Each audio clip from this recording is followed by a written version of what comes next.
wabarakatuh. Perkenalkan, nama saya Nadini dari Prodi Pendidikan Ekonomi kelas A1 pagi semester 3. Di sini saya akan menjawab soal dari yang dosen pengampu saya berikan, yaitu Ibu Eka Putri MPDE. Berikut adalah jawaban penjelasan soalnya. 1. Jelaskan tujuan dan fungsi manajemen keuangan dalam pembiayaan lembaga pendidikan. Yang kedua, menurut saudara, apakah sumbangan terbesar lembaga pendidikan untuk membangun ekonomi, begitu pula sebaliknya?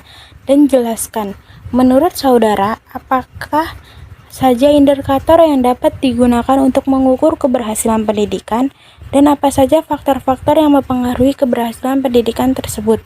Jelaskan. 4. Menurut saudara, apa saja manfaat yang diterima setelah menjalani proses pendidikan? Dan jelaskan. Yang kelima, menurut saudara, pendidikan yang efisien itu seperti apa? Dan jelaskan. Berikut adalah jawaban nomor 1. Tujuan penerapan manajemen keuangan sekolah. Tujuan penerapan manajemen keuangan sekolah adalah memenuhi kebutuhan pendanaan yang berhubungan dengan kegiatan sekolah yang bisa dilakukan dengan cara direncanakan lebih dahulu. Upaya pengadaan bukukan dengan transparan dan juga digunakan untuk pembiayaan program sekolah dengan efektif dan efisien. Sementara itu, secara umum, tujuan manajemen keuangan sekolah adalah untuk agar bisa meningkatkan efektivitas dan efisien pemakaian dana sekolah. Yang kedua, ada meningkatkan akuntabilitas dan juga transparansi yang berhubungan dengan keuangan sekolah. Yang ketiga, meminimalisir penyalahgunaan anggaran untuk hal yang tidak diperlukan. Berikut adalah fungsi manajemen keuangan pendidikan.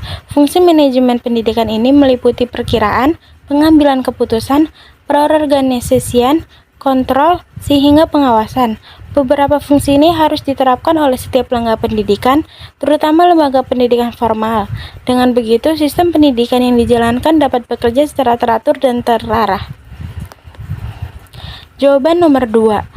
Pertumbuhan pendidikan mempengaruhi ekonomi dan sebaliknya. Pertumbuhan ekonomi mempengaruhi pertumbuhan pendidikan.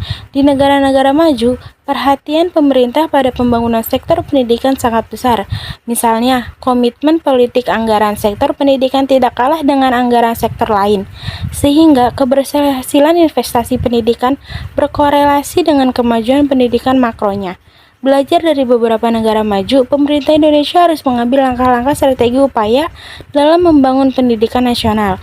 Investasi di bidang pendidikan secara nyata akan mendorong kemajuan ekonomi dan menciptakan kesejahteraan sosial. Jawaban nomor 3. Indikator keberhasilan pendidikan. Yang pertama, ada siswa memiliki pengetahuan dan wawasan baru yang lebih luas. Yang kedua, siswa menemukan keterampilan dan minat dalam belajar serta mampu meningkatkan lebih baik dari profesional. 3. Siswa memperoleh sikap dan karakter yang lebih baik. Yang keempat atau yang terakhir, siswa mendapatkan prestasi belajar di sekolah. Faktor-faktor yang mempengaruhi pada pendidikan. Yang pertama, ada faktor keluarga. Keluarga adalah madrasah pertama bagi seorang anak, di mana dia akan belajar apapun dari kedua orang tua maupun orang dewasa di sekitarnya. Yang kedua, faktor sekolah. Sekolah juga menjadi salah satu bagian dari faktor yang mempengaruhi pendidikan, karena disitulah siswa akan menuntut ilmu dan belajar hal-hal lainnya. Ketiga, faktor lingkungan. Faktor yang ketiga adalah lingkungan, di mana anak atau siswa tinggal. Pendidikan baik yang diberikan dalam keluarga maupun sekolah bisa saja sia-sia jika anak berada dalam lingkungan yang tidak bagus, misalnya di tengah pergaulan dengan anak-anak yang suka tawuran. Yang keempat, ada faktor fisiologis. Maksudnya dari faktor fisiologis adalah kondisi jasmani dan siswa, apakah sehat atau menderita atau suatu penyakit atau cacat tertentu. Mungkin masih banyak orang yang kurang menyadari bahwa kondisi jasmani seseorang dapat berpengaruh pada kemampuan mereka dalam menerima informasi dan lain-lainnya termasuk pembelajaran. Yang kelima, ada faktor psikologis. Bagaimana kondisi psikologis seorang juga dapat mempengaruhi kemampuan belajar. Siswa yang sedang ada dalam masalah dalam keluarganya tentu saja tidak dapat fokus mengikuti pelajaran karena perasaan sedih, marah, dan sebagainya. Contoh lainnya, misalnya siswa yang sering mengalami perundungan oleh teman-teman lainnya biasanya akan merasa minder sehingga tidak memiliki motivasi untuk belajar dan bersekolah.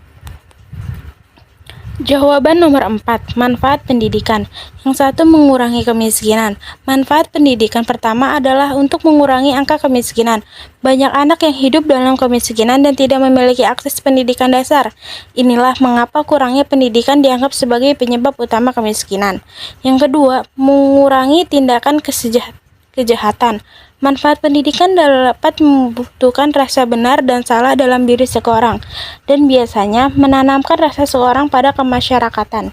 Yang ketiga, ada mengurangi pernikahan anak. Pernikahan anak merupakan perhatian besar di banyak negara berkembang. Manfaat pendidikan dapat mengurangi praktik berbahaya ini, karena setiap tahun pendidikan menengah dapat mengurangi kemungkinan terjadi pernikahan bagi seorang anak sebesar 5%. Jawaban nomor 5, pendidikan yang ideal adalah yang memiliki balance antara intelektual, emosional, dan spiritual.